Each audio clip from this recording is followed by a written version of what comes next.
talked about seventh chords on this channel, and it is a very, very important thing to have in your tool belt.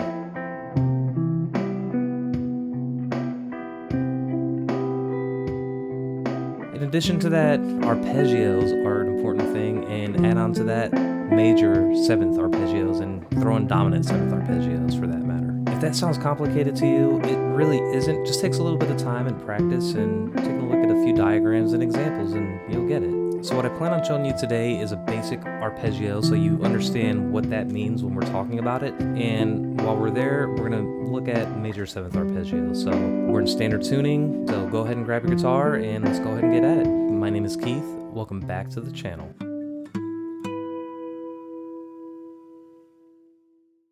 Alright, as stated, we're going to go over what an arpeggio is, and we're going to look at basic major arpeggios and major seventh arpeggios. So in order to understand the whole concept of the arpeggios and the major seventh, at least to its fullest, you should understand and be familiar with the major scale. What I'm going to do is run through the major scale in the key of C, and we'll count out where to find those sevenths and where to find the arpeggios in general. So, as I stated, the key of C, we're going to be playing the key of C in our E shape right here in the 8th fret of the guitar.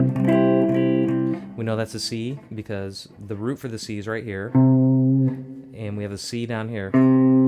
That means our C is on the A string 3rd fret, that's the root for this chord. It's also on the B string 1st fret, and it's up here too. So if we have the major scale here, let's go ahead and count it out. 1, 2, 3, 4, 5, 6, 7. It's important to understand the 7. And then back to the root. 1, 2, 3, 4, 5, 6, 7. Back to the root. So what exactly is an arpeggio? This can get kind of caught up with semantic arguments and whatnot, because technically an arpeggio is you just take a basic chord like a C and pick notes at random. As long as there's single notes within that chord, I think that's technically an arpeggio. But when we're talking in music theory, we're talking about the core of a chord. And what is a core of a chord? It's a triad, and a triad typically has a 1, 3, and 5. That's a major triad. So in order to find that, we take that major scale, we find the 1, 3, and 5, and that is our basic major arpeggio. Let's take a look at it. All right, so if we're in the key of C, we'll look at that major scale and count it out. 1, 2, 3, 4, 5, 6, 7, and back to the root. If we take away all the dots that we don't need and just look at the 1, 3, 5, we're left with this. 1, 3, 5. That is the core of that C major chord. So now if we take that basic major arpeggio, 1, 3, 5, and we add the 7th, that is our major 7th arpeggio. That's all there is to it. So how did we find that? Let's count it. 1, 2, 3, 4, 5, 6, 7. So if we only look at the dots we need, 1, 3, 5, 7. And if we want to continue with that octave, we'll start at the 1 here. 1, 3, 5, 7.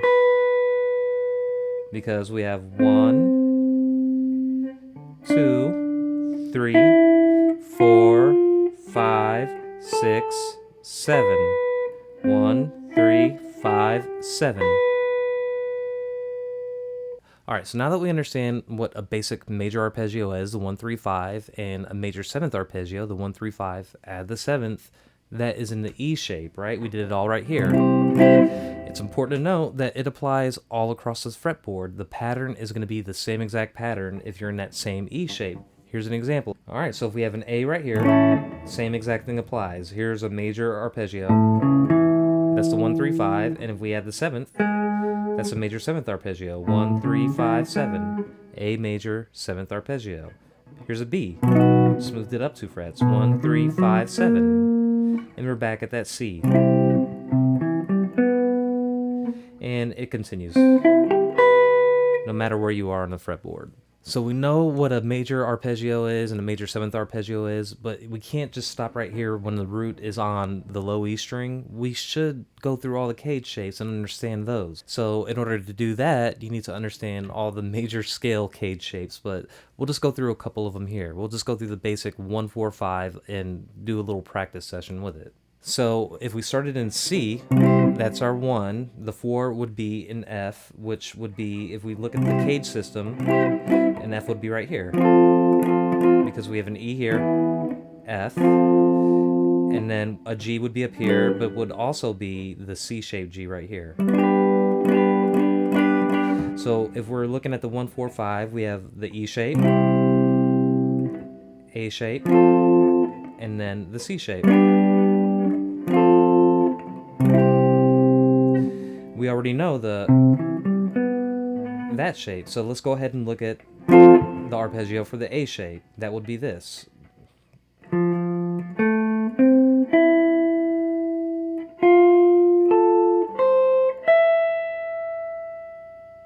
One more time. Here's the A.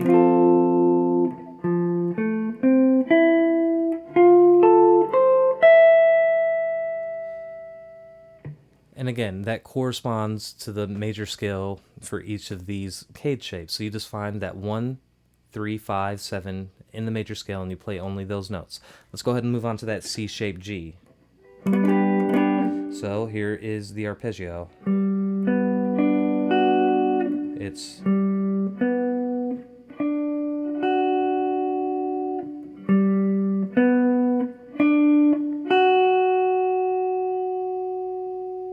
Alright, so we have those down, and now that we have them down, we need to ingrain those in our head and then figure out the other cage shapes, but let's just stop there for now and work on that 1, 4, 5. So instead of just playing a straight up C and then an F and a G, you know, you could play the G here. We don't want to do that, we want to play 7th chords, so as I showed you in the intro, I played nothing but 7th chords for that, major 7th chords. So we're going to take a C major 7th, F major 7th, and a G major 7th, and play those. I'll show you exactly what those chords look like. Alright, so we have a C major chord right here, but we want to play a C major 7th. How do we find that? Here's just a little trick. You imagine you're playing an E minor, which here's our E, here's our E minor, but instead of keeping your index finger right here, we're going to hit that root, which is the C. So you're just taking that kind of E minor, plopping it all the way across all the strings and scooting it over a fret, and you end up with this. You're going to strum every note except for the A note, that's going to kind of be muted, and the high E string, and you're left with the C major 7th chord like this. The next chord would be an F major 7th. So we take our F and you flatten the 7th. This is our 7th. And that is your F major 7th. And then for the G, you take the G and we find our 7th, which happens to be right here.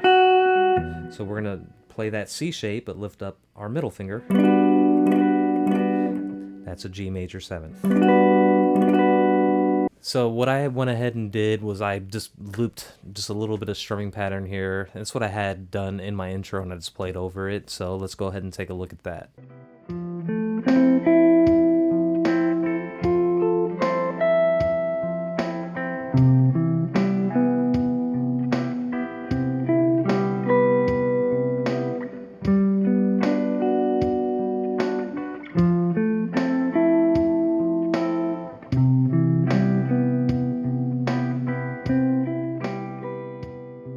So I think that's a good way to practice those and without making it too boring. Otherwise, you could just play the scales by themselves, but let's just take it one step further. If you don't have a looper or anything like that, just play the chord and then play the arpeggio following it. So here's an example of me doing that.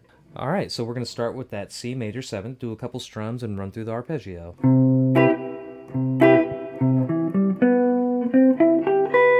And then the next one would be that F major 7th.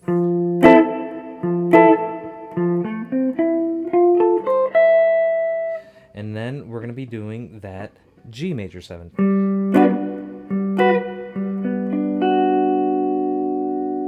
And then we can go ahead and go back to that F one more time.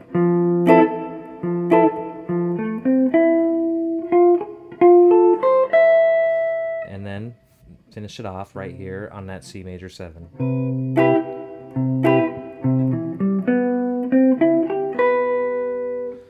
It's just a fun little exercise to spice it up. Adding those chords in between is something that'll kind of allow you to move back and forth between the arpeggio and the chords a little more freely and cleanly the more you practice it with those chord changes. All right, so I really hope that helped you understand the concept of what an arpeggio is and what a major 7th arpeggio. And if you like what you saw here, please think about subscribing if you already haven't, and give me a thumbs up and leave a comment. I hope you have a good day, and I will talk to you next week. That was pretty good.